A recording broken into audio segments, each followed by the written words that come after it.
बिस्मिल्लाहिर्रहमानिर्रहीम, अस्सलामुअलैकुम and a very good morning. Espresso में आपको खुशामदीद कहेंगे। मैं हूं अरबला हसन। मैं हूं इमरान हसन। इस उम्मीद और दुआ के साथ कि आप खैरियत से एक नए दिन का आगाज बहुत अच्छे से कर चुके हैं या करने वाले हैं। दोनों सूरतों में हमारी बेस्ट विशेज आपके साथ हैं। अल्लाह करे आज का दिन भी आपके उन दिनों में शामिल हो जिनको आप अच्छे दिनों में काउंट करते हैं, यानी कि आज का दिन आपका अच्छा गुजरे, चाहे वो मौसम की सूरत में हो, आपके होने वाले कामों की सूरत में हो, कमिटमेंट्स की सूरत में हो।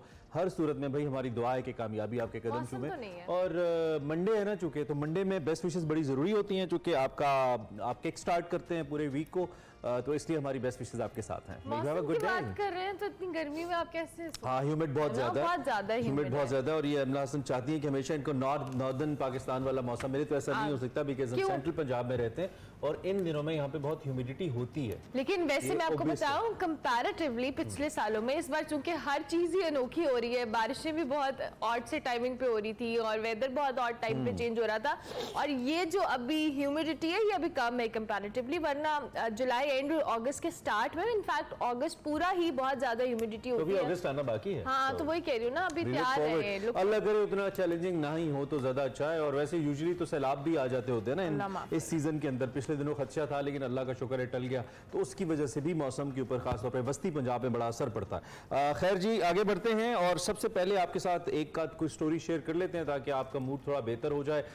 सबसे पहले हम क्रिकेट में फास्ट बॉलर शाहीन शाह अफरीदी की बात कर लेते हैं। उन्होंने श्रीलंका के खिलाफ गॉल टेस्ट मैच अपने नाम किया और इस एहसास के लिए वो बड़े ही बेचैन थे, बहुत ही बेताब थे। बिल्कुल, पाकिस्तान और श्रीलंका के दरमियान 2 मैचेस पर मुश्तमिल टेस्ट सीरीज का गुज़िश्ता रोज आगाज हुआ, जिसमें फास्ट बॉलर शाहीन शाह अफरीदी ने दूसरे ओवर में श्रीलंकन ओपनर, इनका नाम मुझे नहीं आता, क्या नाम है इनका? नाम है निशान जी, निशान की विकेट लेकर टेस्ट मैचेस में 100 विकेट्स का संगे मील अबूर कर लिया और ये एजाज अपने नाम करने वाले पाकिस्तान के 19वें बॉलर बन गए। शाहीन शाह अफरीदी ने 26 टेस्ट मैचेस में पाकिस्तान की नुमाइंदगी करते हुए 43 इनिंग्स में 100 विकेट्स हासिल की हैं और 3 दिसंबर 2018 को जो टेस्ट डेब्यू के बाद कोई भी पाकिस्तानी बॉलर इससे ज्यादा विकेटें नहीं ले सका है। और इसी में कल देखी स्टैटिस्टिक्स में जो वकार यूनिस है और उसके अलावा वसीम अकरम के अलावा ये तीसरे पाकिस्तानी है।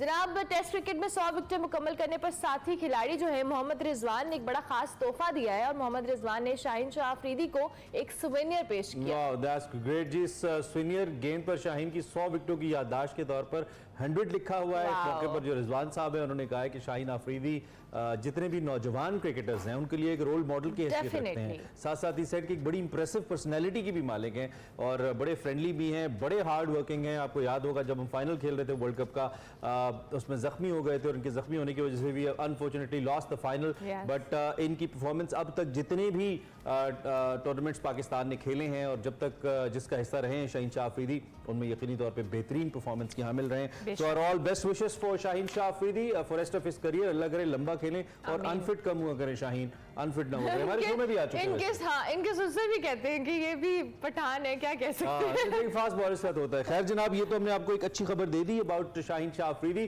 For the Afridi fans. अब हम बात कर लेते हैं कुछ पॉलिटिकल फैंस के लिए जो politics lot of people want to talk about politics. तो बड़ी खबर देखते हैं आज क्या हमारे पास।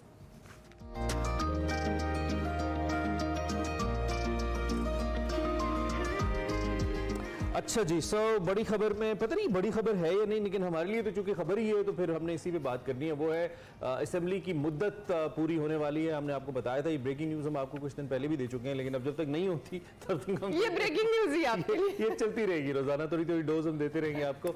निगरान सेटअप के मामले पर मुशावरत का आगाज हो चुका है और जो सियासी जमातें हैं इंतखाबी माज़ाराई के लिए उनके दरमियान सफ बंदी का सिलसिला जारी है, मगर असेंबलियों की मुद्दत का मामला इंतहाई अहमियत इख्तियार कर चुका है। अब आप कहेंगे क्यों, तो वजह भी बताते हैं हम आपको। जनाब, पीपल्स पार्टी चाहती है कि असेंबली अपनी मुद्दत पूरी करें। अगर असेंबली वक्त से पहले तहलील की गई तो इसका तासुर अच्छा नहीं जाएगा, ये पीपल्स पार्टी का मौक़िफ़ है। दूसरी जानिब नून लीग ये चाहती है कि असेंबलियां वक्त से पहले तोड़ दी जाएं ताकि इंतखाबी मुहिम के लिए ज़्यादा से ज़्यादा वक्त मिल जाए। I mean 90 days.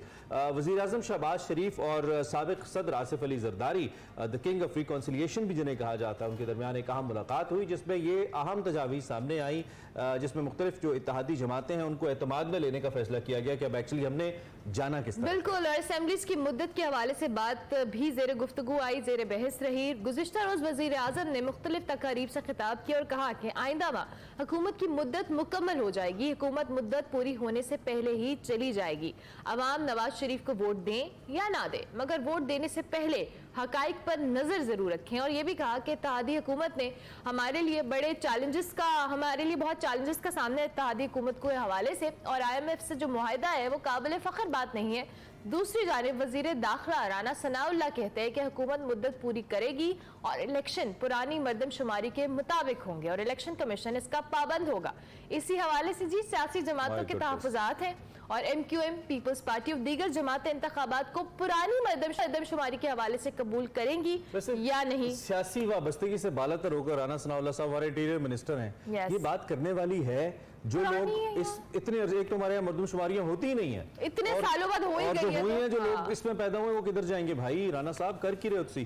खैर हमारे साथ सीनियर तजियाकार जनाब डॉक्टर रसूल बख्श रईस साहब मौजूद हैं। आप इनको जानते हैं, पढ़ाते भी हैं सियासत को और समझते भी हैं पाकिस्तान के सियासी मामलात को बखूबी। तो हमने डॉक्टर साहब को मदू किया, उनसे जरा बात करते हैं सारे मामले। डॉक्टर साहब सुबह खैर, आप कैसे हैं? ठीक ठाक हैं आप? खैरियत से? बिल्कुल ठीक है, आप सुनाइए? खैरियत है अल्हम्दुलिल्लाह, बहुत शुक्रिया आपने हमें ज्वाइन किया। डॉक्टर साहब, आपने मौजूदा जो मंजरनामा है इसका कुछ हिस्सा हमने आपके सामने रखा, आप यकीनी तौर पे खुद भी इससे बाखबर होंगे। तो सबसे पहले तो आप ये जो असम्बलियां पूरी होने का मामला है, मुद्दत पूरी होने का, इसको आप कैसे देख रहे हैं? दोनों जो बड़ी जमातें इस वक्त इक़्तिदार में हैं, दोनों की तरजीहात कुछ मुख्तलिफ दिखाई देती हैं। अगरचे कि दोनों सूरतों में अगर पहले असम्बलियां तहलील हों या मुद्दत पे हों तो आइन में उसके अंदर गुंजाइश मौजूद है इंतखाबात के हवाले से। आप इस फैसले को कैसे देख रहे हैं और क्या इंतखाबात अपने वक्त पे होता देख रहे हैं आप? देखें, अब इन सब ने मिल के इमरान खान को और तरीके इंसाफ को तो बैर करने की कोशिश की है, लेकिन अब ये मुकाबला उनके दरमियान में खुसूसी तौर पे पंजाब में हो रहा है जी। जो पंजाब का मैदान मारेगा, जाहिर है कि मरकज़ में भी उसी की हुकूमत होगी और फिर जिसके पास पंजाब है तो तकरीबन सारा पाकिस्तान। इसलिए मुस्लिम लीग नून ये चाहती है कि उनके मुल्क से बाहर रहे हैं, उनको वापस आएंगे तो लोगों से मुलाकातें भी होंगी और इंतखाबी मुहिम चलाने में भी कुछ वक्त लगेगा। सही। वो ये चाहते हैं कि वो फिर वो दो पेच लगाएं जो अभी तक लगाते रहे हैं, कि असम्बलियों को वक्त से ज़रा पहले तालील करके आइन के मुताबिक 90 दिन की मुद्दत उनको हासिल हो जाएगी जी। और उनको वो ये समझते हैं कि मफाद हासिल होगा पंजाब में भी और सारे पाकिस्तान में भी अपने सियासी मसाइल को हल करने में। दूसरी जनाब पीपल्स पार्टी चाहती है कि अगर इनको ज़्यादा वक्त मिल गया तो हो सकता है कि जो उनकी कोशिश है कि पंजाब में दोबारा से अपना कदम जमा सकें, शायद उसमें वो कामयाब ना हो। तो ये उनमें एक मफाद का टकराव है, लेकिन ये इतना बड़ी बात नहीं है, पहले हो जाए या बाद में हो जाए, लेकिन ये है कि जमहूरियत जीत गई है, ये जमहूरियत का हुस्न है और इत्तेफाक हो गया है। तो ये तमाम मामलात इस वक्त न पार्लियामेंट तय कर रही है, न सिविल मुआशरा कर रहा है, सब सियासी जमातें मिलकर कर रही हैं। ये दो बंदे कर रहे हैं जिनका पार्लियामेंट से वाजबी सा ताल्लुक है, एक का तो है ही नहीं।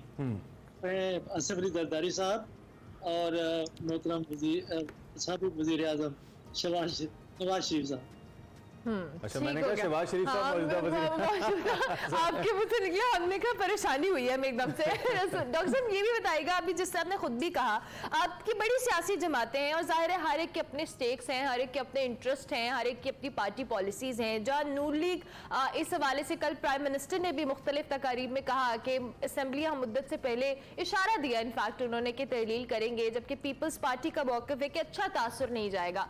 आपको लगता है ये तासुर का भी कोई डिफरेंस है या एक पार्टी का एक जो कह ले फोकस या एक पॉलिसी का हिस्सा है पीपल्स पार्टी का? दूसरी जानिब अगर ये बड़ी सियासी जमातें इस छोटी बातों के ऊपर, दो की छोटी नहीं है बट स्टिल इलेक्शन से पहले इस तरह के निकात के ऊपर आपस में इत्तेफाक नहीं होगा तो फिर बात की सूरत हाल तो फिर कुछ मुश्किल हो जाएगी या चैलेंजिंग हो जाएगी। मेरे ख्याल में तासुर के बारे में कभी ये संजीदा नहीं रहे।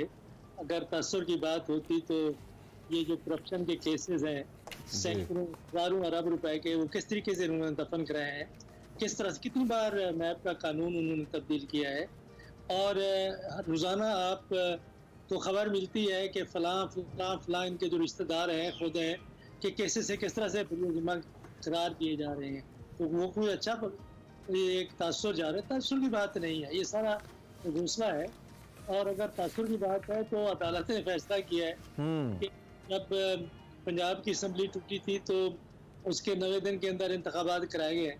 अदालत का फैसला है, अदालत का फैसला पाकिस्तान में पहली दफा हमने देखा है कि बिल्कुल उन्होंने रद्दी की टोकरी में डाल दिया है, तो निजाम में क्या रह गया। ये आपस में लेन देन की सियासत है और जाहिर है कि इनके जो इत्तेहादी हैं वो खुश नहीं होंगे।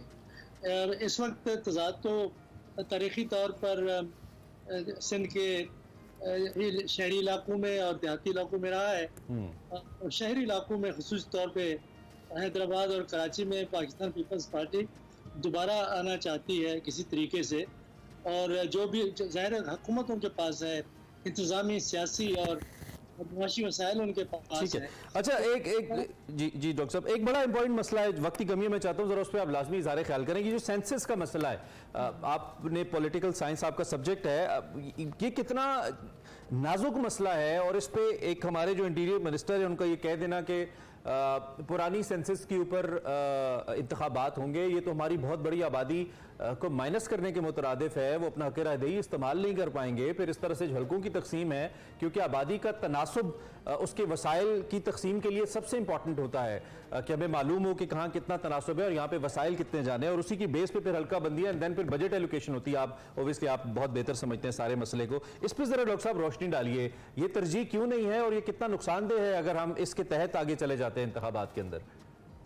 इंतहाई नुकसानदेह है, ये जो बातें करते हैं इनको ना पाकिस्तान की समझ है, ये बेशक वजीर शजीर बने रहे, ना इनको ये बताया कि पाकिस्तान के मफादात किस तरह मजरूह होंगे मुस्तकबिल के लिए भी और आज भी। ये सेंसस सिर्फ हमारे मुल्क में एक मुतनाज़ा इशू बन जाता है।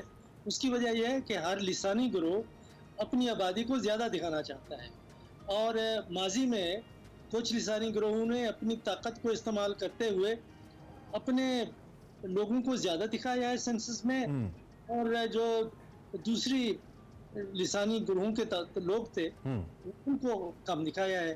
तो अब सुना यह है कि डिजिटल तरीके हैं, ये तो मालूम किया जा सकता है कि अगर आपका घर दर्ज है, आपके घर में 5 या 6 अफराद का इंदराज है, तो उनको कई तीसरी तरीके से भी और किसी तीसरे गिरोह को शामिल करके, तंजीम को शामिल करके आप उसकी तायद करा सकते हैं, उसकी इन्वेस्टिगेशन करा सकते हैं। इसको मुतनाज़ा बनाना चाहिए। और जुल्म की बात तो यह है कि अगर आपका वज़ीर दाखिला ही उसको मुतनाज़ा बनाने की कोशिश करे तो बाकी क्या रह जाता है।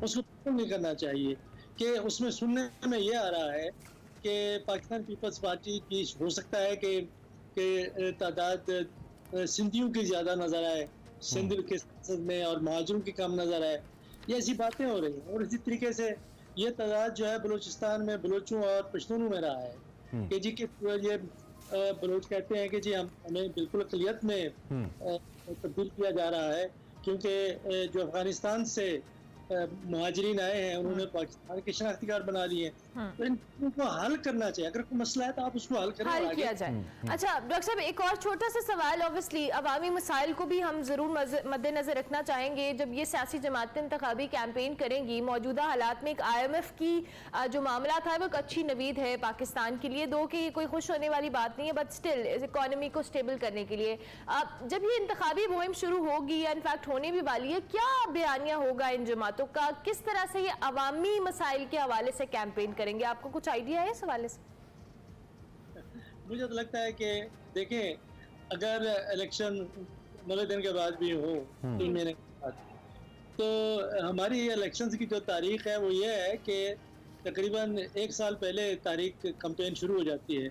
अमेरिका में इंतखाबात अगले साल नवंबर में होंगे, उसकी इब्तिदा हो चुकी है, लोग रोजाना बातें करते हैं, उम्मीदवार सामने आ रहे हैं, सदारती हर किस्म के। पाकिस्तान में तो मेरे ख्याल में ये जो इलेक्शन कैंपेन है बहुत फीकी होगी, बेरंगी होगी, कोई मुकाबला नहीं होगा, क्योंकि असल जिनके साथ लोग हैं वो तहरीक इंसाफ है।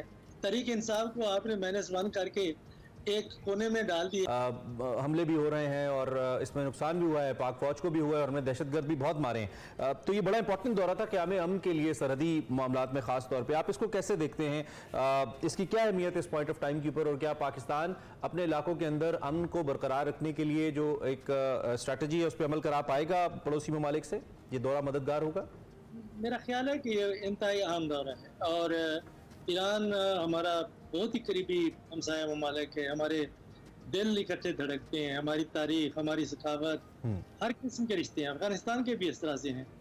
ईरानी हुकूमत के साथ बातचीत हो सकती है, बातचीत होती रही है। उनको भी सरहदों में मसाइल हैं, हमें भी मसाइल हैं और कोई नोयत कोई मुख्तलिफ नहीं है, गिरोह एक ही नोयत के हैं। तो ये हमारे सिपहसालार का वहाँ का दौरा इंतहाई अहम है और मेरा ख्याल है कि उनके जाने से काफ़ी मसाइल वहाँ पे हल होंगे। इस वक्त हमें जो मसाइल हैं वो अफगानिस्तान की तरफ से भी दरानंदाजी हो रही है और ईरान में भी लोग वहाँ अपना लिए हुए हैं कुछ इलाकों में, और वहाँ पे मुझे नहीं मालूम कि हुकूमत की तायद है या नहीं है, ऐसी कोई खबरें नहीं। लेकिन वहाँ पे जो लिसानी गिरोह हैं अपने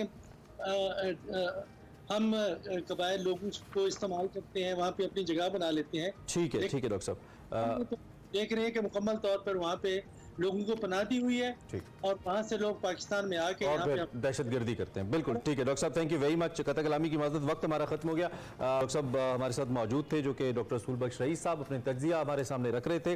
ईरानी सदर इब्राहिम रईसी और वज़ीर ख़ारजा एच हुसैन अमीर अब्दुल्ला और चीफ ऑफ स्टाफ से बड़ी इंपॉर्टेंट मुलाकातें हुई। दौरा जनरल आसिम मुनीर साहब का मुकम्मल हुआ एंड एज डॉक्टर साहब said it was a very important visit और इसके अच्छे नताइज आ सकते हैं। हम इस पॉइंट पर एक ब्रेक लेते हैं, ब्रेक के बाद वापस आते हैं और लिंक।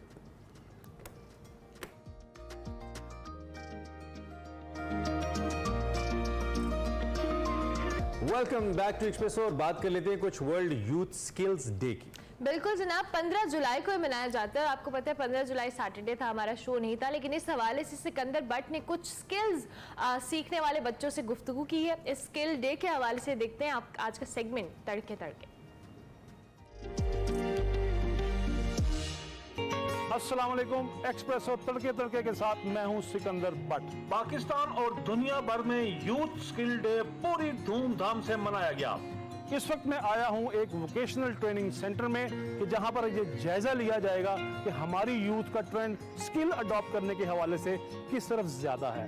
प्रोग्राम में आपको ये भी बताएंगे कि कौन सी स्किल्स अडॉप्ट करने के बाद आपका फ्यूचर सेफ और कैरियर बहुत वसी हो जाएगा। मेरे साथ रहिएगा।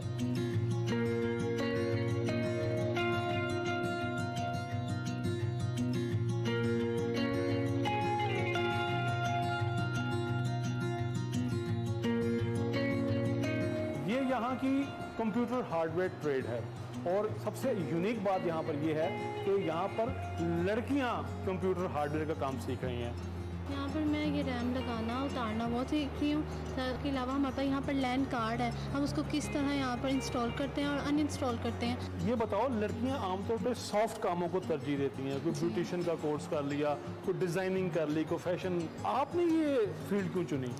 ये कि इस फील्ड को अपनाने से हमें मुख्तलिफ अपॉर्चुनिटी मिलती है। इस कोर्स के अंदर हम एक जॉब नहीं कर सकते, इसके अंदर लैब मैनेजमेंट की कर सकते हैं, नेटवर्किंग की कर सकते हैं, ऑपरेटर की कर सकते हैं, हार्डवेयर की कर सकते हैं। इसलिए हमने ये कोर्स को ज्वाइन किया।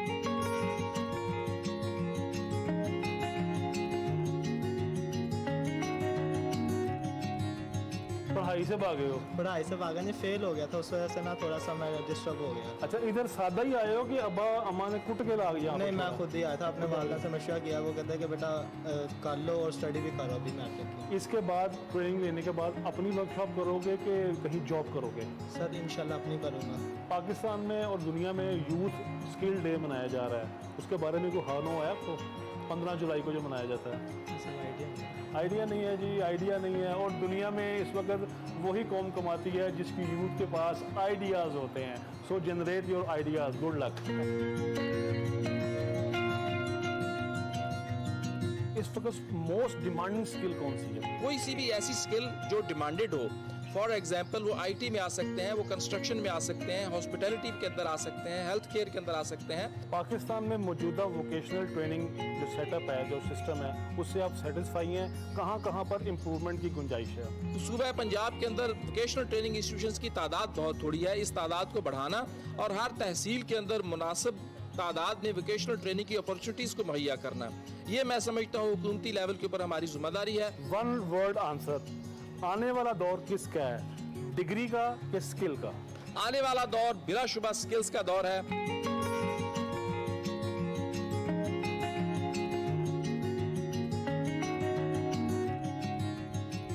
आपका क्या कैरियर होगा? यहाँ से उठकर आप किसी जॉब पर जाएंगी कि आप अपना बिजनेस प्रेफर करेंगी? मैं कोशिश तो अपना बिजनेस करने की करूँगी, अगर नहीं हो सका जॉब की तरफ जाऊँगी। क्या लगता है आपको, आपके क्या ख्याल में है? मेरे ख्याल से इस कोर्स को सीखने के बाद मुझे हर तरह की जॉब मिल सकती है, क्योंकि हर शोबे में कंप्यूटर लाजमी है। आपको आर्टिफिशियल इंटेलिजेंस के हवाले से कुछ इल्म है, कुछ पता? नहीं। ये चीज़ आने वाले दौर की, फ्यूचर की जो सबसे बड़ी स्किल मानी जाएगी वो आर्टिफिशियल इंटेलिजेंस है। और बदकिस्मती से हमारी यूथ इस हवाले से अभी थोड़ा लैक ऑफ नॉलेज का शिकार है। इंशाल्लाह हुकूमती सतह पर और प्राइवेटली भी, और हम भी इस मिशन पर ही हैं कि अपनी यूथ को अवेयरनेस दें कि वो आर्टिफिशियल इंटेलिजेंस की तरफ जाएं ताकि अपना फ्यूचर और अपना करियर बिल्ड कर सकें।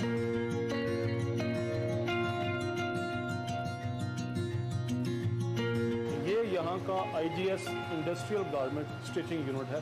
मैं इस फील्ड में इसलिए आई हूँ क्योंकि इसमें जॉब आसानी से मिल जाती है, और उसके बाद अगर जॉब नहीं करनी तो आप अपना घर में खुद काम कर सकते हैं। आपको पता है ऑनलाइन भी ये काम किया जा रहा है? जी, इंशाल्लाह आगे मतलब कि अर्निंग के लिहाज से, टेक्नोलॉजी के लिहाज से आगे ये काम तो ऑनलाइन भी हम सेल कर सकते हैं। मैं यूथ से ऑनलाइन का बार बार इसलिए पूछ रहा हूँ कि मैं चाहता हूँ कि ये पाकिस्तानी करेंसी ना कमाते रहें, कोई डॉलर भी कमाएं।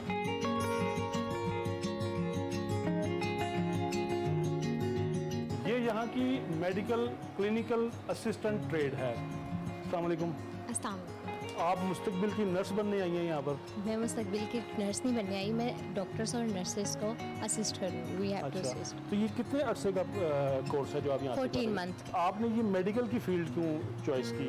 IT की तरफ या किसी और सोर्स की तरफ भी नहीं गई? मैं बहुत ज़्यादा इसमें इंटरेस्टेड थी। डॉक्टर फील्ड सब लाइक करते हैं कि मैं भी खिदमत खल्क करूँ, तो इसलिए मैं बहुत ज़्यादा इंटरेस्ट भी थी। और ये फ्री ऑफ कॉस्ट है और बहुत ही ज़्यादा बेनिफिट है फॉर गर्ल्स। अच्छा, आपको पता है पाकिस्तान में और दुनिया में यूथ स्किल डे मनाया जा रहा है? हाँ जी, पता है आपको? जी। तो पहली लड़की मुझे मिली है कि जिसको ये बात का पता है। मुझे ये बताओ कि दुनिया में सबसे अच्छा टेक्निकल ट्रेनिंग का सिस्टम किस मुल्क में है? मैं ज़्यादा तो नहीं जानती, लेकिन और सवाल जो का जवाब ठीक दोगी तो आपको इनाम मिलेगा। टेक्निकली ज़्यादा तो हम चीन को ही समझते हैं, लेकिन जर्मनी।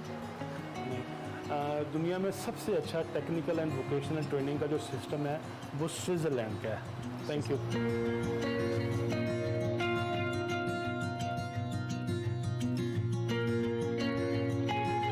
ये यहाँ का ब्यूटिशियन ट्रेड है।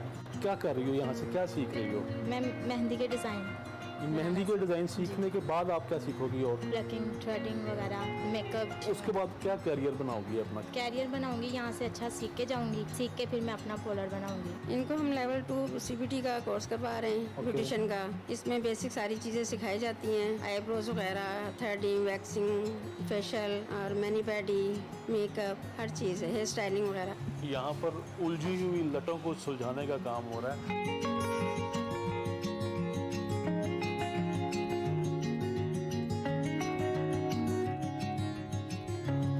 ये यहाँ की मशीनिस्ट ट्रेड है। यहाँ पे 12 महीने बच्चों को हम यहाँ पे ट्रेनिंग देते हैं। इस 12 महीने के बाद फिर इनका 2 महीने का आउट जॉब ट्रेनिंग का सेशन होता है, जो किसी फैक्ट्री के अंदर जाके 2 महीने की ट्रेनिंग इनकी फैक्ट्री में होती है। आप क्या मशवरा देना चाहेंगे कि यूथ हमारी कौन सी फील्ड की तरफ जाए? असल में देखें कि आजकल जो ट्रेंड ज़्यादा चल रहा है ना, वो बच्चों का रुझान ज़्यादा कंप्यूटर की तरफ है। जिनकी क्वालिफिकेशन लो है, यानी मिडिल या मैट्रिक या FA तक हैं, तो उनको जो है वो हार्ड ट्रेड्स की तरफ, जिसमें मोटरसाइकिल मैकेनिक हो गया, मशीनिस्ट का हो गया, या ऑटो मैकेनिक का हो गया, या इंडस्ट्रियल इलेक्ट्रिशियन का हो गया, इनकी तरफ जाना चाहिए, क्योंकि मार्केट में इनके अंदर जॉब्स बहुत ज़्यादा हैं।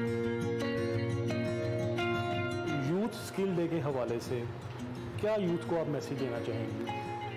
देखिए, पाकिस्तान में 60% जो आपकी पॉपुलेशन है ना, वो यूथ ब्लड है आपका। तो मुझे तो लगता है हर दिन ही यूथ का है, सिर्फ ये एक यूथ स्किल डे नहीं है। और स्किल जो है ये, अगर आप ये कहें कि आपकी जनरेशन्स का फ्यूचर है पाकिस्तान के अंदर भी, अगर आप यूथ का और इकोनॉमी को क्लब करते हैं और चाहते हैं कि जो इकोनॉमिक सस्टेनेबिलिटी है उसको अचीव करें, तो आपको ये ट्रेडिशनल जो आपके फॉर्मल एजुकेशन है उससे थोड़ा सा हट के सोचना पड़ेगा।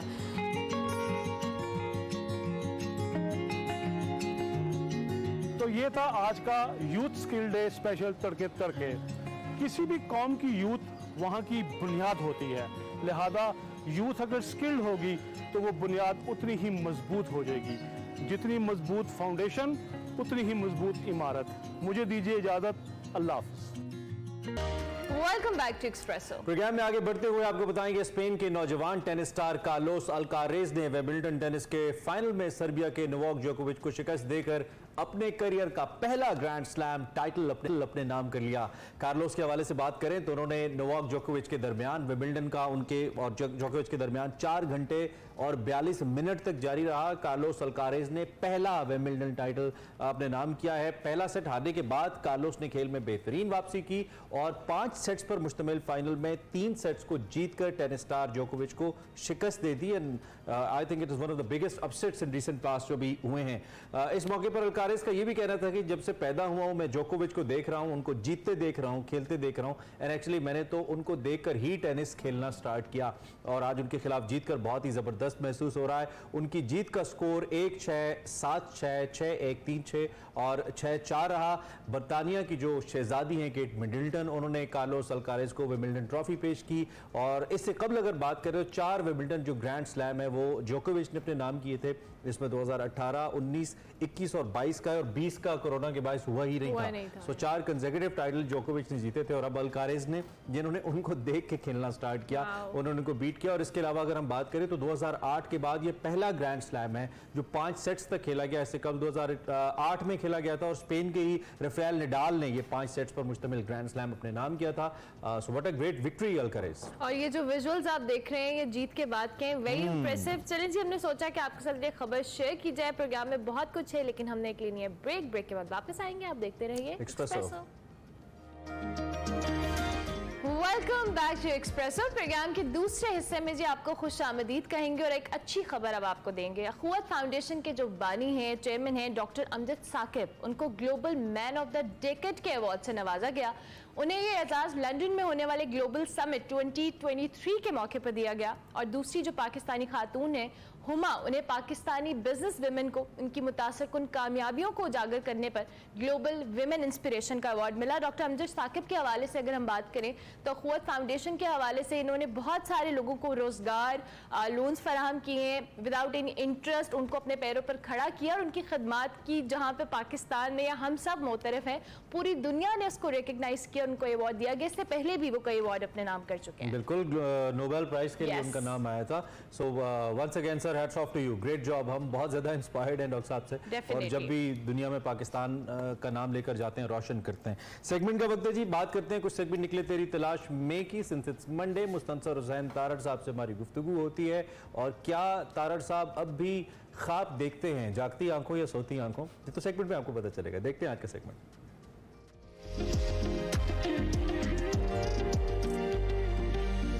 अस्सलाम वालेकुम नाज़रीन, मैं हूं वकार अहमद और आप देख रहे हैं निकले तेरी तलाश में। बात करेंगे ख्वाबों पर। और जैसा कि इंसानी ज़िंदगी बड़ी एक अजीब व गरीब है इस हवाले से कि 8 घंटे हम सोते हैं और बाकी जो 24 घंटों में वक्त है वो जाके गुजारते हैं। और अगर हम इसको पूरी इंसानी ज़िंदगी पे ले जाएं, अगर 60 साल की उम्र है तो 60 साल में 20 साल आप सोते हुए गुजारते हैं और ख्वाब देखते हुए गुजारते हैं। ख्वाब सोते हुए भी देखते हैं और ख्वाब आप जागते हुए भी देखते हैं। जो ख्वाब आप सोते हुए देखते हैं उनकी भी बड़ी एक सिग्निफिकेंस और बड़ी अहमियत है। हमारी तारीख में अगर हम देखें, इवन साइंस के अंदर हम देखें तो बहुत सारे ख्वाबों का कंट्रीब्यूशन नज़र आता है साइंटिफिक डिस्कवरीज में। जबकि दूसरी तरफ ख्वाबों के हवाले से अगर हम देखें तो उनका एक बहुत अहम किरदार रहा है। दूसरे जो ख्वाब हैं वो है जागते हुए ख्वाब। सो हम सोते हुए ख्वाब और जागते हुए ख्वाब अगर दोनों को मिलाएं तो देखिए कि इंसानी तरक्की आज जिस औज पे है ये इन्हीं ख्वाबों की पैदावार है।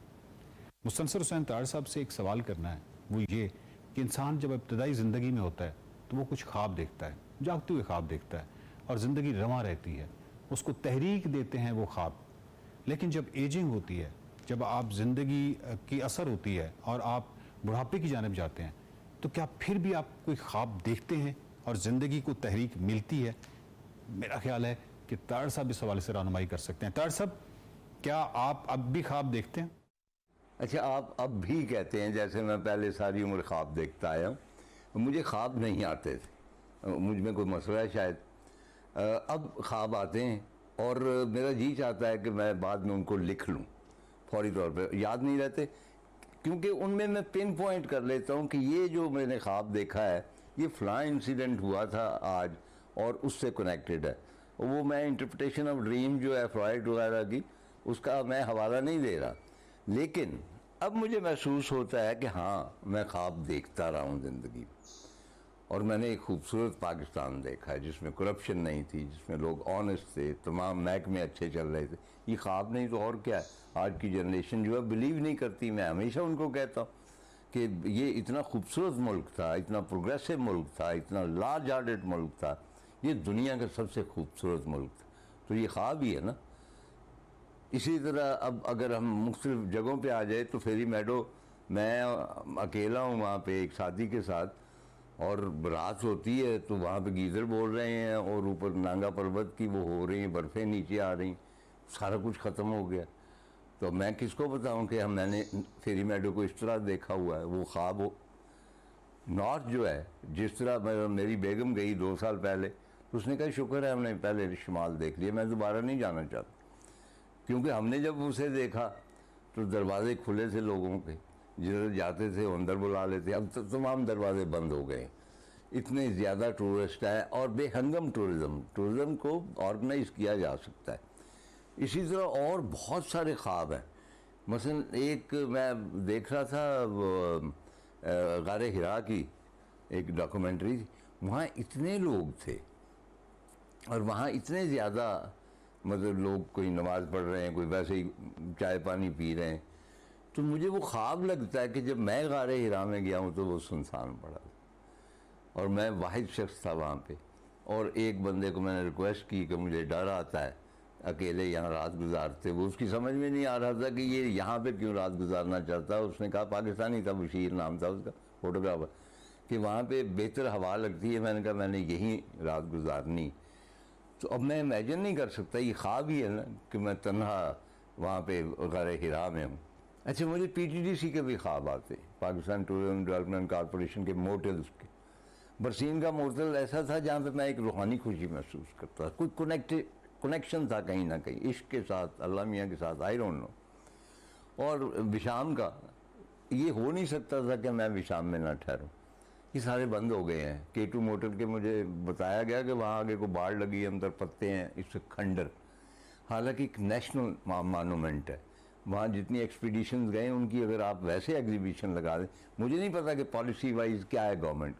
खपलू का जो था एक, और वो नाला रास्ते का क्या है उसके ऊपर था।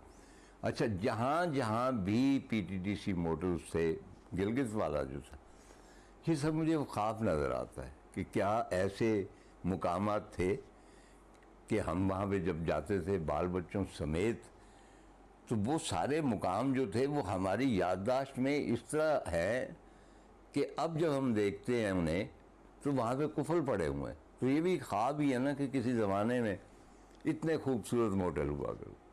बहुत शुक्रिया तारिक साहब। नाज़रीन, मैं आपको बताते जाऊँ कि सिर्फ 1 महीना पहले मैं पीटीडीसी K2 मोटल के सामने खड़ा था और वो एक भूत बंगला नज़र आ रहा था। वो इतना बड़ा मोनूमेंट है, वो इतना बड़ा असासा है हमारा कि अगर आप बाकी पीटीडीसीज़ के वाले से हमारी जो भी पॉलिसी है वो हम कर लें, लेकिन ये जो पीटीडीसी है जहाँ पे दुनिया के अजीम तरीन माउंटेनियर्स ठहरे हैं, जहाँ पे इटली ने इतना खूबसूरत म्यूज़ियम बनाया है, K2 म्यूज़ियम, इसको तो कम से कम हम इसको महफूज करें, कम से कम इस पर टिकट लगा लें। इतना हमारा कीमती असासा है। लेकिन जब भी आप सकरतू जाएँ तो इस कीमती असासे को देखने ज़रूर जाइए। अगर गेट तक देखने जाइएगा तो आपको अंदाज़ा होगा कि इस असासे के साथ भी हमने वही किया है जो हमने दीगर कौमी कीमती असासों के साथ किया है। देखते रहिए निकले तेरी तलाश। Welcome back to Expresso. Break के बाद वापस आ गए जी। अब आपको बताते हैं, और वैसे कहा जाता है कि जान है तो जहान है, यानी सेहतमंद जिंदगी गुजारने के लिए सेहतमंद रहना बहुत ज़रूरी है। जब भी हम कोई चीज़ खा रहे होते हैं तो हमें उसकी प्रॉपर ग़िज़ाइयत मिलेगी। इसी सिचुएशन में हमारी सेहत बेहतर हो सकती है जब हमारे दांत उसको सही तरीके से चबाएंगे, और चबाने के लिए आपके दांतों का स्ट्रांग होना बहुत ज़रूरी है। बिल्कुल जी, जब दांत स्ट्रांग होंगे तो अच्छे से खाने को आप खा पाएंगे और फिर उससे आपकी जो बॉडी है उसको मुकम्मल तौर पर वो उसकी न्यूट्रिशनल वैल्यू मिलेगी जो आप एक्सपेक्ट करते हैं।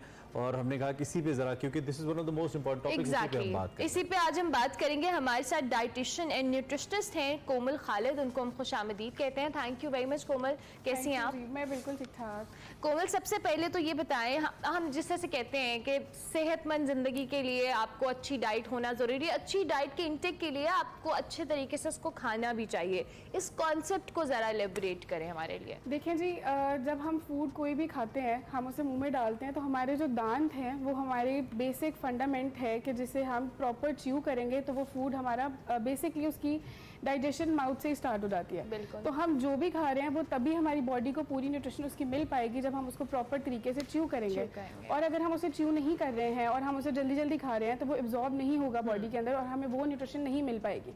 फॉर एग्जाम्पल, लोग कहते हैं कि हमारी तो डाइट बहुत अच्छी है, हम फ्रूट्स का इंटेक भी कर रहे हैं, वेजिटेबल्स का इंटेक भी कर रहे हैं, हम नट्स भी खा रहे हैं, लेकिन स्टिल बॉडी पे हमें असर नहीं हो रहा, न्यूट्रिएंट्स अब्जॉर्ब नहीं हो रहे। उसका रीज़न ये है कि बहुत जल्दी में खाते हैं, हम अपने फूड को टाइम नहीं देते।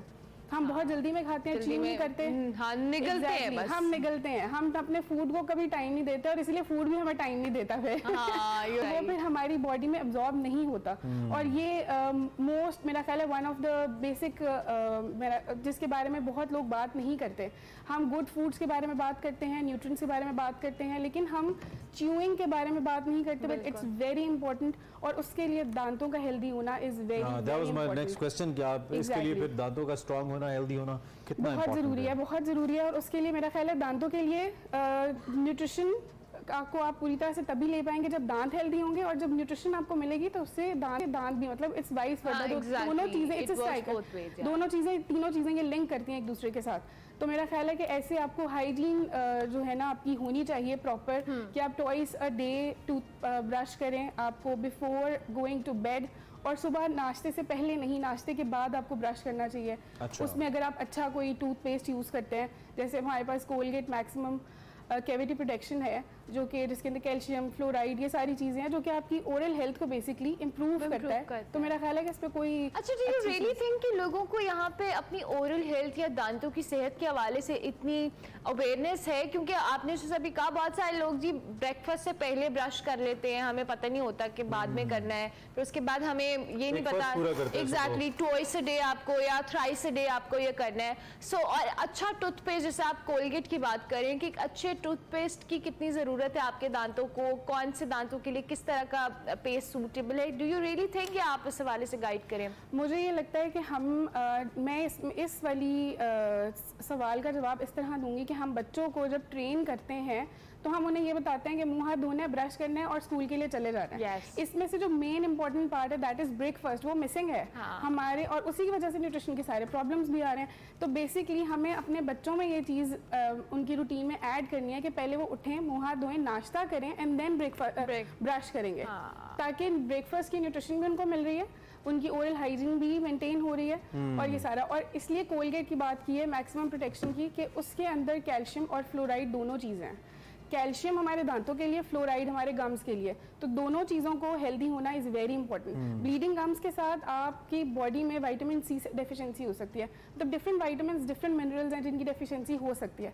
अगर हम ओल्डर एज की बात करें, जिनमें सबसे ज़्यादा डेंटल केरीज का और डेंटल इश्यूज सबसे ज़्यादा उस एज में होते हैं, तो उस एज में हम ये देखते हैं कि न्यूट्रिएंट्स अब्जॉर्ब नहीं हो रहे बॉडी में, बहुत सारी डेफिशिएंसीज आ रही। डॉक्टर उनको कह रहे हैं कि अच्छी ग़िज़ा लें, लेकिन डॉक्टर ये नहीं बता रहा उनको कि वो बेचारे दांत ही नहीं ठीक उनके, वो कैसे अच्छी ग़िज़ा लेंगे, क्वालिटी ऑफ फूड वो कैसे ले पाएंगे, तो उनके स्टमक तक वो उस हालत में कैसे पहुंची थी कि कोई फायदा उसका। एग्जैक्टली। और ये हमारी, मैं एक चीज़ ऐड करना चाहूँगी, हमारे दीन ने भी हमें ये सिखाया है, हज़रत मोहम्मद सल्लल्लाहु अलैहि वसल्लम ने, कि फूड हमने प्रॉपर च्यू करना है। 30-32 टाइम्स आप जब काउंट करके एक दफ़ा च्यू करेंगे, एक तो कभी आप ओवर ईटिंग नहीं करेंगे कभी वेट नहीं बढ़ेगा, आपका जो बेली फैट है वो नहीं आएगा, कितना थक जाएंगे देखिए यही तो बात है कि हम जिस तरह खाते हैं, इतनी बड़ी बड़ी बाइट्स लेते हैं, तो वो फूड हमने जहाँ हमारी बॉडी की नीड है, we need to take just one chapati. कोई हम बच्चों के मुंह में भी ऐसे बाइट्स डालते हैं, बड़ी बड़ी बाइट्स, खाओ इसको जल्दी खाओ। अगर ये शादियों पे लोग तेज तेज इसलिए खाते हैं, खाना खत्म हो जाता है, तेज तेज खा लेंगे खत्म हो जाए। तो लाइटर नोट। अच्छा, आपने जो कि मैक्सिमम कोलगेट मैक्सिमम प्रोटेक्शन की बात की, इसके फार्मूले के हवाले से थोड़ा सा बताइए, आपकी क्या रिसर्च है, कौन सा फार्मूला दैट हेल्प्स अच्छे दांतों की सेहत के लिए इसके अंदर? Like I have told you earlier कि इसके अंदर कैल्शियम एंड फ्लोराइड दोनों चीज़ें प्रेजेंट है, दोनों मिनरल्स दांतों के लिए और गम्स के लिए इज़ वेरी वेरी इंपॉर्टेंट। हम डाइट में भी पेशेंट्स को ये रिकमेंड करते हैं कि आपको कैल्शियम लेना चाहिए। सो ये जो टूथपेस्ट है ये ऑलरेडी आपको Colgate maximum cavity protection, already इसके अंदर कैल्शियम है जो कि आपके दांतों का जो कैल्शियम निकल जाता है with the passage of time, age के साथ साथ और बहुत सारे फैक्टर्स हो सकते हैं। कोल्ड ड्रिंक्स का इस्तेमाल बहुत ज़्यादा है, हेल्दी लाइफस्टाइल नहीं है, आप दांतों की प्रॉपर तरीके से हाइजीन मेंटेन नहीं कर पाते हैं। डायबिटिक लोगों को भी तो डायबिटिक लोगों के साथ मतलब आपके साथ कोई हेल्थ इश्यूज नहीं है, सिर्फ डायबिटिक नहीं, हाइपरटेंसिव हो गए, कोई कार्डियोवैस्कुलर डिजीज हो गई। सो दांत मैंने आपको जिस तरह बताया कि बेसिक चीज़ है जहाँ से फूड हमारा फर्स्ट प्रोसेस आप कह लें कि यहाँ से स्टार्ट होता है। च्यूइंग अगर आपके दांत अगर आपके अच्छे हैं तो फूड आपको पूरा फायदा देगा और उसके लिए फिर आपको एक्सेसिव मल्टीविटामिन्स और दवाइयों की तरफ नहीं भागना पड़ेगा अगर आप अपने दांतों का ख्याल रखते हैं। अच्छा, इन द एंड ऑब्वियसली बच्चों की दांतों की सेहत के हवाले से आपने बात की। अब हमारे यहाँ बच्चों की ऑब्वियसली वो स्वीट्स का इस्तेमाल है, बहुत ज़्यादा ऐसी अलावा चीज़ें खाते हैं। सो आर यू रिकमेंड कि बच्चों के लिए जो ओरल हेल्थ है चाहे वो कोलगेट के थ्रू या ओवरऑल वैसे भी आप पेरेंट्स को क्या पैटर्न्स को फॉलो करना चाहिए कि बच्चे हेल्दी भी रहें, उनके दांत जो कि बचपन में जो आपके दांतों की हेल्थ है वही आपकी पूरी डिपेंड करती है। फाउंडेशन है ना, आप फाउंडेशन अच्छी रखेंगे क्वालिटी फूड के साथ और proper hygiene of oral hygiene के साथ तो कभी भी दांतों के मसले नहीं होंगे। उसमें यह है कि बच्चों के अंदर ये डेवलप किया जाए फ्रॉम वेरी अर्ली एज कि उन्होंने ट्वाइस अ डे ब्रशिंग करनी है।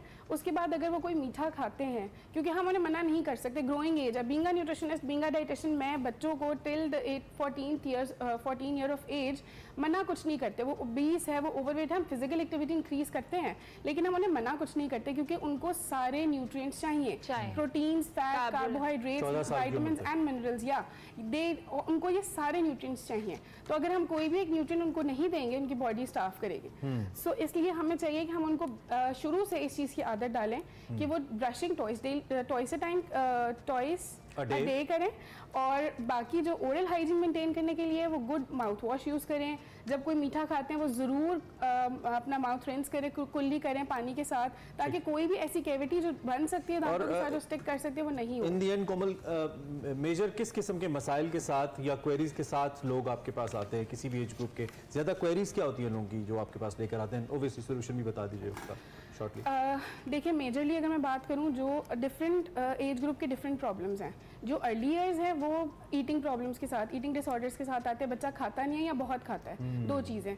टीन्स की अगर हम बात करें, आजकल डिप्रेशन, एंजाइटी के केसेस बहुत बढ़ गए हैं due to Covid, due to all other things. बहुत एक एक्सटर्नल इस किस्म का बहुत ज़्यादा हो गई है कि टीन्स में इस तरह के मसाइल। अब अगर इससे एडल्ट में आप चले जाएं तो प्री डायबिटीज़ के केस, ओवरवेट, ये finish time in last 20 seconds आप फाइनली कुछ देना इसका सोल्यूशन यही है कि अगर हम फिजिकल एक्टिव रहें, अब हम अपनी डाइट को इस तरह से मॉडिफाई करें, क्वालिटी और क्वांटिटी दोनों के ऊपर फोकस करें, हमारी हाइजीन के ऊपर होना चाहिए, ओरल हेल्थ को इम्प्रूव करना चाहिए, तो आई थिंक कि आप अच्छी लाइफ गुजार सकते हैं और आपके जो इश्यूज हैं वो सॉर्ट हो सकते हैं। Thank you very much. Komal Khalid हमारे साथ मौजूद थी, न्यूट्रिशनिस्ट एंड डाइटिशियन। इनसे हम बात कर रहे थे दांतों की के हवाले से, ओरल हेल्थ के हवाले से। उसमें उन्होंने रिकमेंड किया कि कोलगेट का इस्तेमाल जो है आपके दांतों की सफाई, उनकी हेल्थ के लिए इट्स वेरी इंपॉर्टेंट। इसी नोट पे जी हम ब्रेक लेते हैं, ब्रेक के बाद वापस आते हैं। आप देखते रहिए एक्सप्रेसो।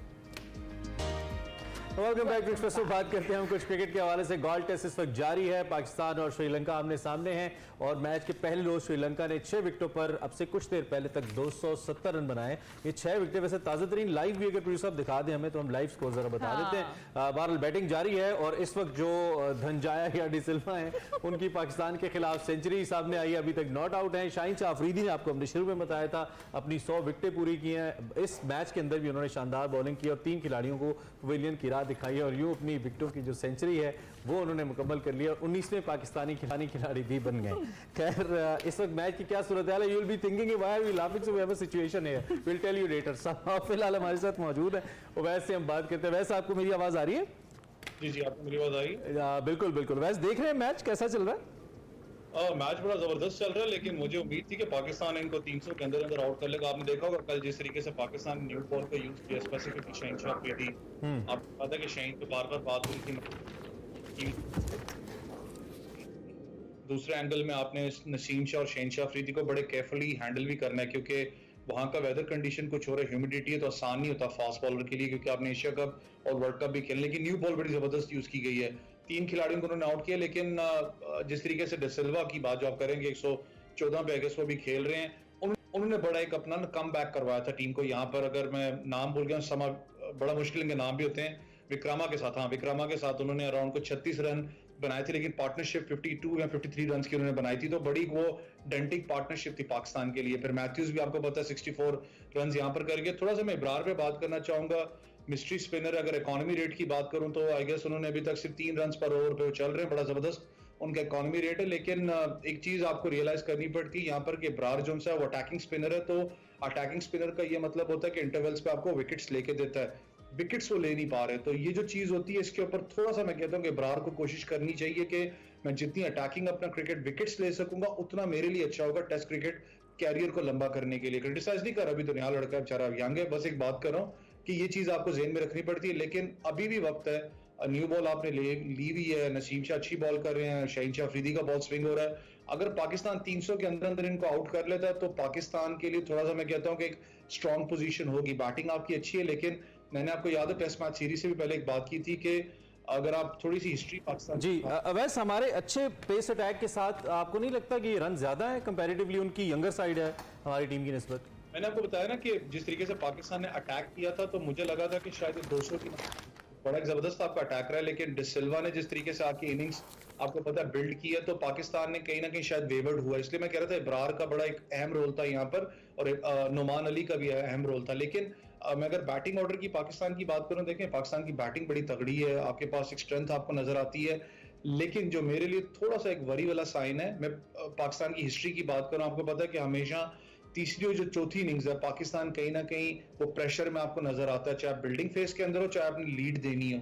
तो चौथी इनिंग्स पाकिस्तान के लिए बड़ी क्रूशियल होगी, क्योंकि श्रीलंका के जो स्पिनर्स हैं उनको अगर मैं पाकिस्तान स्पिनर्स के साथ कंपेयर करूं तो थोड़ा सा वो तगड़े आपको नजर आते हैं उन कंडीशंस के अंदर। तो पाकिस्तान की जो बैटिंग ऑर्डर है, साउथ शकील मौजूद हैं, शान मसूद बड़ी अच्छी फॉर्म में आपको नजर आते हैं, बाबर मौजूद हैं, लेकिन स्पिन बॉलिंग ऑप्शन एक चैलेंज होगा पाकिस्तान के लिए। और अगर स्पिन बॉलिंग हमारे लिए चैलेंज है, जो कि लग रहा है कि वाकई हो सकता है पाकिस्तान के लिए, तो इसके लिए तैयारी कैसी देखते हैं पाकिस्तानी बैटिंग लाइनअप की?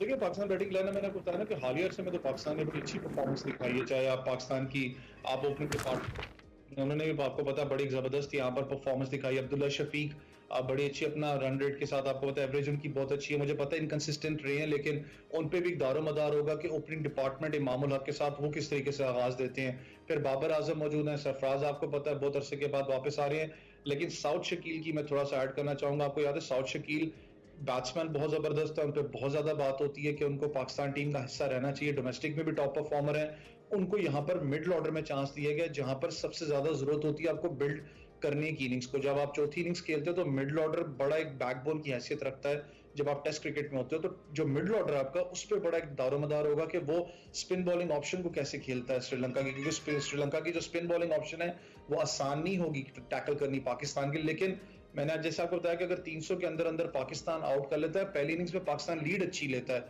लीड अगर ले लेता है पाकिस्तान 150-200 की भी लीड लेता है तो पाकिस्तान की बॉलिंग के अंदर प्रेशराइज करने की सहूलत मौजूद है। Thank you very much Awais, आप हमारे साथ मौजूद थे। अवैस सैयद मोहम्मद अवैस पान वर्सेस श्रीलंका जो पहला टेस्ट मैच जारी उस हवाले से कमेंट कर रहे थे। अभी हम ब्रेक लेते हैं, ब्रेक के बाद वापस करते हैं। Welcome back to Express. Programme में आगे बढ़े और एक बहुत ही इंटरेस्टिंग रेस की, स्पोर्ट की, गेम की बात करते हैं। जो लोग एडवेंचर के शौकीन हैं उनके लिए बड़ा इसके अंदर एक कहना चाहिए कि एक सोर्स ऑफ एंटरटेनमेंट मौजूद है और वो सोर्स ऑफ इंटरेस्ट भी कह सकते हैं। एक ऐसी रेस के बारे में आपको बताते हैं जिसमें आपको हर 40 किलोमीटर के बाद अपनी सवारी को तब्दील करना होता है, जिसके बाद आप अपनी सवारी पर सवार होते हैं। वो एक अनजान सवारी है, चाहे तो सवार को बर्दाश्त करे वगरना गुस्से से जमीन पर गिरा दे। जी हम बात कर रहे हैं मोंगोल डर्बी रेस की। इसमें 1000 किलोमीटर का तवील सफर आपको 10 दिन में तय करना है जी, और इस सफर में दुश्वार गुजार पथरीले रास्ते, नदियां, कीचड़ वाले रास्ते, what not, I mean toughest track के ऊपर आपने राइड करना है। और 4 हमारे पाकिस्तानी ऐसे दोस्त हैं जो कि इसमें शामिल होने जा रहे हैं। पाकिस्तान और ये पाकिस्तान में पहली बार हो रही है। दिस इज रियली इंटरेस्टिंग और मुझे तो इस गेम के बारे में जानकर इतना अच्छा लग रहा है। जो खेल रहे हैं, ये जो देख रहे हैं, उनको कितना मजा आएगा, इसी के बारे में हमें बात करनी है। हमारे साथ जो 4 प्लेयर्स में शामिल होने जा रहे हैं वो हमारे साथ स्टूडियोज में मौजूद हैं, तो मैं बगैर किसी तवक्कुफ के आपका तारुफ करा देता हूँ, देन हम उनसे इस पे सवाल भी करेंगे। बिल्कुल, हमारे साथ डॉक्टर फहद जमील मौजूद हैं, इसके अलावा मुअज़्ज़म हयात खान हैं, then we have with us doctor Umar Hayat Khan and then Umair Qayyum Khani साहब। Thank you very much for joining us all of you. I hope you guys are doing well. ठीक ठाक हैं आप लोग? सबसे तैयार भी हैं। बिल्कुल बिल्कुल। सबसे पहले तो हमें स्पोर्ट के हवाले से ऑब्वियसली हमारे लिए बहुत एक इंटरेस्टिंग और एडवेंचरस किस्म की चीज हमें साउंड कर रही है। Tell us about the sport, ये है क्या बेसिकली? बिल्कुल जी, thank you so much for having this on the show. दुनिया में जिस तरह राइडिंग में डिफरेंट डिसिप्लिन होते हैं, जिसमें नेज़ाबाजी, पोलो जंपिंग है, इसमें इंड्योरेंस हॉर्स राइडिंग जो लंबी रेसेस होती हैं, जो कम से कम 50 किलोमीटर की रेस होती है, उस तसलसल के अंदर ये दुनिया की वर्ल्ड सीरीज चैंपियनशिप है। और जैसे कि आपने इंट्रोडक्शन में बताया 1000 किलोमीटर का फासला, 45 राइडर्स 22 ममालिक से इसमें शरीक होते जा रहे हैं। Okay. तो हम चारों इंशाल्लाह पाकिस्तान की पहली दफ़ा ऑफिशियल नुमाइंदगी कर रहे हैं इसमें। तो फाद, तो इसका पैटर्न क्या होता है? आई मीन एक एक करके दौड़ते हैं, सारे इकट्ठे दौड़ते हैं, पैटर्न क्या होता है? बिल्कुल अनडिस्क्लोज लोकेशन पे आपको ले जाया जाता है और आपको एक मैप और जीपीएस सिस्टम दे दिया जाता है। हर 40 से 50 किलोमीटर के बाद एक टेंट पे 4-5 और घोड़े खड़े होंगे। आपने अपने घोड़े से उतरना है, अगले घोड़े पे काठी डालनी है और फिर नए क्वाड्रेंट्स दिए जाएंगे। Would that be a random horse? बिल्कुल रैंडम घोड़े होते हैं, सेमी वाइल्ड घोड़े होते हैं जो वहाँ पे। सो हैट होएगी, उस पे 45 नंबर्स लिखे होंगे घोड़ों के और आप जाके ड्रॉ करेंगे, जो आपका निकला है वही घोड़ा आपने चलाना है। अच्छा, सॉरी इंटरप्ट करिए मैं आपको, क्योंकि घोड़ों के ऐसा बात करें, ऑब्वियसली जब एक राइडर जो घुड़सवार होता है उसको अपने एक एफिलिएशन होती है अपने राइडर के साथ, उसको कैसे टैकल करना है, उसको बैलेंस कैसे करना है। Isn't it very difficult and challenging at the same time? That's a very good question actually, because होता यही है कि जिसका आपको पता हो घोड़े का वो आसान है चलाना, जो नहीं आपको पता वो मुश्किल है। और इस रेस का वन ऑफ द प्रेपरेशन की एक चीज़ भी यही है कि आपने डिफरेंट घोड़े चलाने। So I think out of the 45 riders the good competitors will be the ones who have been training on different horses. जो उसके मिजाज को समझे, एग्जैक्टली, क्योंकि आपको अपने आप को चेंज करना होता है हर घोड़े के मिजाज के हिसाब से और उसकी स्पीड के हिसाब से। थोड़ा सा मुझे स्पेसिफिकली इसकी हिस्ट्री के बारे में, ये कहाँ से शुरू हुई है, इसकी इंस्पिरेशन क्या थी, कहाँ से आई, आप में से कोई भी बताना चाहे? ये जी चंगेज़ खान की जो आर्मी थी उसकी स्पेशलिटी ये थी, वो मशहूर ये थी कि उसका जो पोस्टल सिस्टम था वो पूरी दुनिया में सबसे ज़्यादा तेज़ था। उसकी वो किस तरह ऑपरेट करता था कि हर 40 किलोमीटर के बाद जो मैसेज लेके जा रहा था मैसेंजर, वो घोड़ा भी चेंज कर लेता था अगले स्टेशन से और राइडर भी चेंज होता था। तो फ्रेश घोड़े फ्रेश राइडर के साथ वो सफ़र करते थे और बड़ा स्विफ्टली करते थे। तो ये उसी मॉडल पे बेस्ड है। यहाँ पे भी हमारे पास जिस तरह उनके पास एक मैसेंजर होता है, हमारे पास एक वेट कार्ड होगा जिसके अंदर हम घोड़ों का सारा रिकॉर्ड हो रहा होगा, ये घोड़ा हमने ये दे दिया, अगले वाला ले लिया, अगले वाला दे दिया। तो ये हम हर स्टेशन पे के ऊपर घोड़े चेंज करते जाएंगे और आफ्टर एवरी 40-45 किलोमीटर बाद घोड़ा चेंज। टाइम स्पैन भी है इसमें? टाइम स्पैन इसके अंदर सुबह 7 से लेके शाम 7 बजे तक राइडिंग है। सो उसके दरमियान you can ride as much as you can. और जहाँ पे आपको शाम के 7 बज गए, वो नदी के किनारे है, वो रात होगी जहाँ पे you have to stop there. और हमारे पास 5 किलो का गियर हमें अलाउड है, उसके अंदर हमारा स्लीपिंग बैग भी है। तो हम जहाँ 7 बज गए we have to station over there. रात को हमने घोड़ों का भी ख्याल करना है, उनको रात को भाग ना जाए, बिकॉज सुबह 7 बजे हमने we have to get on, क्योंकि आपके पास वही सवारी है और रात को हमें खाना कुछ नहीं है तो नहीं है, like I mean we have to just survive. ये तो बहुत वैसा बहुत चैलेंजिंग सिचुएशन है। यस, बड़ी चैलेंजिंग फील है और इसमें आप मुश्किल रास्ते हैं, घोड़ा आपके मिजाज के मुताबिक है या नहीं है। और पाकिस्तान में चूंकि ये पहली बार होने जा रही है, मुख्तलिफ ममालिक के अंदर ऑलरेडी जो यहाँ पे पार्टिसिपेंट्स है, आपके लिए कितना एक्साइटिंग और एडवेंचरस है एट द सेम टाइम? ये एक बहुत बड़ा एडवेंचर है एक्चुअली, और जितनी भी एंड्योरेंस राइडिंग दुनिया में हो रही है, ये जो है सबसे लंबी और सबसे मुश्किल रेस है। तो ये एक अपना भी चैलेंज है और उसमें राइडिंग के अलावा और काफ़ी सारे एस्पेक्ट्स हैं। सर्वाइवल है, आपने अपने आप को मैनेज करना है, घोड़े को भी करना है, रात भी वहाँ गुजारनी है। हो सकता है कि आप बिल्कुल ही जो है वो अपने तौर पे कैंप के बाहर रात गुजार रहे हैं, घोड़े भी संभाल रहे हैं, खुद भी देखना है, खाने का भी मैनेज करना है, जो लिमिटेड वेट है उसमें चलाना है। तो उसमें बहुत सारी ये तो आपको फिर पीएमए का कूल में मेरे को रहना पड़ेगा। You know you have to be a soldier full fledge. Umar lost 10 kg just to participate. My goodness, you lost 10 kg for just to participate. क्या आप उसमें अपने वेट को मैनेज कर सके? तो there is a weight limit जी हां, तो हर ऑब्वियसली वेट कम होगा तो घोड़े को आसानी होगी आप उसको। लेकिन मुझे ट्रेनिंग के बारे में बताइए, आप बताइए ट्रेनिंग कहाँ कर रहे हैं आप लोग, क्योंकि लिटरली आई मीन एक पूरी सोल्जर वाली ट्रेनिंग चाहिए इसके लिए, तो कैसे कर रहे हैं? बिल्कुल, और जैसे कि हमारी ये ट्रेनिंग हम 3 साल पहले इसके सिलेक्शन कैंप से हम लोग सेलेक्ट हुए थे कैलिफोर्निया के अंदर। मैं डॉक्टर उमर, हम दोनों ऑरेगन में प्रैक्टिस करते हैं उमैर डैलस में थे, मौजम हम पाकिस्तान में वो And you guys are friends as well, not हम just सारे एचएन कॉलेज से जी जी नसीम थे। तो हम लोगों ने बस बारी बारी डिफरेंट दुनिया के पार्ट्स में जाके राइडिंग की है। उमैर आपको ज़्यादा बता सकते हैं जो अफ्रीका के एक्सपीरियंस अभी रहे थे। और उसके अलावा हम लोगों ने वहाँ पे कम्पिटिटिव रेसेस की थी अमेरिका में, जो तकरीबन जो सबसे लंबी रेस थी वो एक दिन में 100 माइल 160-170 किलोमीटर का फासला तय किया था।